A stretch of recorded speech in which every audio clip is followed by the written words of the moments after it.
Everybody, happy Cinco de Mayo. I feel like we got to call out our man Ghost because he's into Taco Tuesdays. I feel like he's going to be drinking some margaritas on Cinco de Mayo, but we got a nice slate, a nice MLB slate. Make sure you like and subscribe to the show.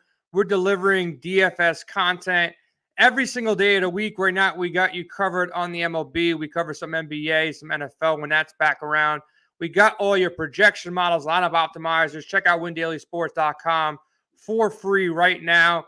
Adam is publishing articles every day of the week, and we're producing some of the best content in MLB right now. Now, Adam, Thursday, Cinco de Mayo, 6-game slate. The Mets are playing the Phillies, Minnesota, Baltimore, Detroit, Houston, Tampa Bay, Seattle, Miami, San Diego, St. Louis, San Francisco. And we got our boy McClanahan that we've been pretty much pitching after his first and second start once that pitch count went up. We've been locking him in. How do you feel about him going against Seattle as one of our aces of the slate? I don't think there's been a slate where I haven't pitched him yet, and it's not stopping today because this guy's top 5 in K rate. He's top 5 in swing strike rate. He's top 5 in CSW. He's only one strikeout off the lead. He's tied with Max Scherzer, only one behind Corbin Burns already. And, yeah, Seattle is quietly a tough matchup. They're in the top 10 of all our offensive categories against lefty hitting so far. They haven't struck out a lot. They're under 21% for their K rate. I don't care. Like, McClanahan gets a whiff rate over 45% on 3 of his 4 pitches. Say less. Like, that's plenty for me. He's not even 10K yet still either. Yeah, now we look at, like, that's the easy way to go. And if you're playing FanDuel, I would not even care what the price tag is. I'm locking him up because everybody else that we're about to mention could have potential to be an ace, but there's some blemishes or tough matchups. Let's start with St. Louis and San Fran. Give me the rundown on Webb versus Mikolas. I don't know which one of these guys are suspect. I don't even know which one of these guys are actually good. They've both been kind of good at times, but are they trustable against each other where you have two offenses that can wake up at any time? Yeah, and we saw that yesterday with the Cardinals kind of going nuts. For me, I think you mentioned it, like both these guys have some pretty significant past of failure, which is always a concern. But the one good thing for Logan Webb is even though his K rate has really been down this year, one of his big issues is lefty hitters. And we kind of know that against the Cardinals, like if you're better against the right side of the plate, this is the better matchup for you. The K rate goes up to at least 20%. XFIP comes down, FIP comes down. Everything makes sense for him against righty-heavy lineups. For Mikolas, man, I don't know what to do with this guy. Like, he was one of my auto attack pitchers for the past 2 years when he's been on the mound. So far, he's been awesome. You know, the Giants did get Jock Peterson back last night, so it does help the top of their lineup. I'm still kind of leaning towards this is a mirage. This is just not who he is. I mean, he went out there and struck out 7 guys last time. Crazy, bro. Crazy. He hasn't done it just once. He's done it a couple times. Like, I played him in the past just hoping, get this guy through 5 or 6, get me 10 to 15. We're not expecting Ks. If we get the W, I'm happy. But last 4 starts, 7, 5, 5, and 7. And he's faced the Mets. He's faced Milwaukee. And Miami was hitting, too. It's not like he faced, his worst start was against Pittsburgh somehow in his first start. Outside of that, the guy's been lights out. But San Fran, man, I usually don't attack them. No. Nobody scares me in his lineup, but just figure out ways to get to pitchers similar to St. Louis. St. Louis has a better lineup. So I'm probably fading these two guys. You can pitch them. If I lean one way or the other, I'll lean probably Mikolas, as crazy as it sounds, over Logan Webb. Thoughts on Robbie Ray against Tampa Bay? And also, Jesus Luzardo has been pitching good, but San Diego, man, I'm not going after any team with Manny Machado on there, especially when you're a lefty. But talk about these two guys because there is a path that they can potentially get there. I would say Luzardo's my favorite. And, I mean, really, if I didn't say that, Ghost would probably have some strong words for me at some point later today, maybe when he has those margaritas. It is Cinco de Mayo, so maybe we have to get a Luzardo lineup in there, but continue. I mean, I think we do. Luzardo on Cinco de Mayo, Yes, it is a tough matchup, but we preach all the time. We chase strikeouts. 34.1% K rate is ridiculous. There's not a lot in his profile that suggests he's getting lucky right now. His home run to fly ball rate's a little bit low. That maybe comes up. Maybe Manny Machado hits two solo off of him today, but I'm not sure how many hitters outside of Machado are super scary in this Padres lineup at this point. And with the changes that Luzardo's made, I kind of like him here a good bit. Yeah, I think Lazardo's playable. I was joking kind of against Machado. He's playable. It's a pitcher's park. It's San Diego. And you can still play Lazardo with Machado in a lineup and see what happens. I think the chalk will be a McClanahan Nola combination on DraftKings, though. It's $8,000. I'm not a big Nola guy. He's too inconsistent for me, but he just went out there against the Mets and he dodged bullets. He let up a home run, let up 3 earned runs, 6 innings pitch, got the loss, but he also struck out 9 people. That's back-to-back starts with 9 Ks against 2 good offenses in the Mets and the Phillies. I mean, the Mets and the Brewers here. So I think Nola is definitely in play. I can see people going to these 2 guys as their top 2 pitchers. And I want you to talk about Nola. I know we're talking a lot about these pitchers, but talk about Nola. And I know you're a Scooble guy. I'm not really a Scooble guy. And talk about Chris Archer just for a second. 5,800. Tell me if there's any value attacking Baltimore. So we'll start with Nola. He has been pretty good this season. I as well am not an Aaron Nola guy, and I really never have been. 247 xFIP isn't bad. The 390 ERA probably suggests he's gotten a little unlucky so far. A little bit of an elevated home run to fly ball rate. It's kind of something that he's dealt with all the time. My probably biggest concern there is I always get a little antsy when a pitcher faces a good offense twice in a row. And this will be the case for him against the Mets. Yeah, he pitched really well last time, but this is also the 3rd time out of 5 turns he's seen the Mets. That's a lot. It's a lot in that short of span. So I do think he's going to be chalk. I'll probably play him in cash, and I'll probably fade in GPP and just hope he doesn't strike out 9 guys again. I am a Scooble guy on some slates. This will not be one of them. I don't test Houston against lefty pitching generally, and especially one with Scooble, who is definitely still finding his way in the majors. He's capable of really high highs. He's capable of really low lows as well, and I would kind of tend to think it's going to be on the lower side of low for him today.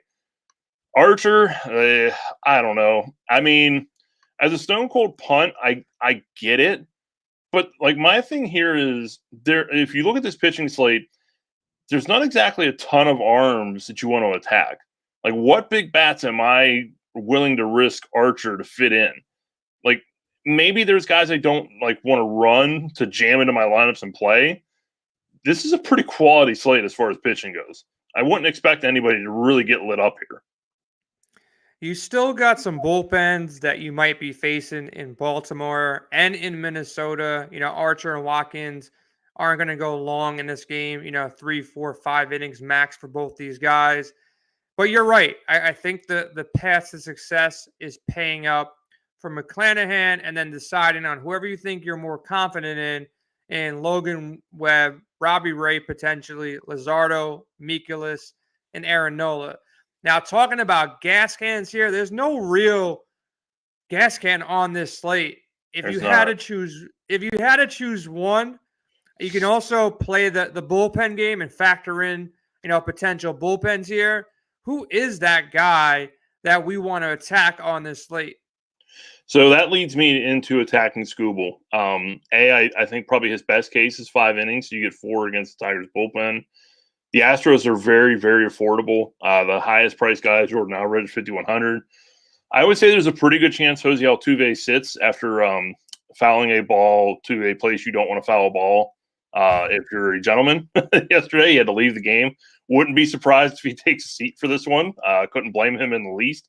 So I do think we might get some value. A guy like Chas McCormick, who would be a really strong candidate for an FEVP. I think he's got a good shot to maybe even lead off against a lefty at only 3K if Altuve sits. But there's a lot of potential still in that lineup in this spot. Yeah, I think Minnesota, facing Baltimore's, back half of this bullpen. Watkins has been pretty good. I'm not going to lie, 2.55 ERA. He doesn't pitch long, though. He's going to go 4 No. innings, 5 innings maximum. His high pitch count on the season is 76. His last start is 69, and he only let up 1 earned run. So they're not letting this guy pitch much at all. So you might get 3, 4, 5 innings out of the Baltimore bullpen. That's something you can attack. Minnesota has some power bats. Guys like Kepler are going to be affordable. Like you said, though, this could be a slate with the pitching being, what it is. You go out there and get your 2 favorites. McClanahan is going to be a lock for me on FanDuel. On DraftKings, I'll play him, potentially one of the other top 5, guys. And I don't think this is a slate to fully stack. I think you can attack the platoons more than anything, attack some bullpens, and attack hot hitters. Guys who are swinging hot bats. Look around these lineups. Who's swinging a hot bat? Alvarez has been swinging a hot bat. That's a guy you can go after. If, there's players on the Mets that I wouldn't say, only because Nola is, out there, I want to fade him. You got cheap bats. You got Jeff McNeil, who's hitting 354 in the season at the top of the lineup. There's guys all around. Who are the power bats that you think, have a path to success against some of these top tier pitchers where we can maybe attack a spot where, normally we wouldn't on a larger field slate? Well, I think even though we like Luzardo, I think Machado definitely, checks that box. You have Buxton at 5,500. You have Wander Franco against Robbie Ray, who frankly has not been his Cy Young self from last season. You have the guys from Philly, the Harper and Schwarber combo for sure. I think my favorite out of the bunch, it's probably going to be Machado. And honestly, I think the Marlins are kind of sneaky here too. I don't think Nick Martinez is anything special.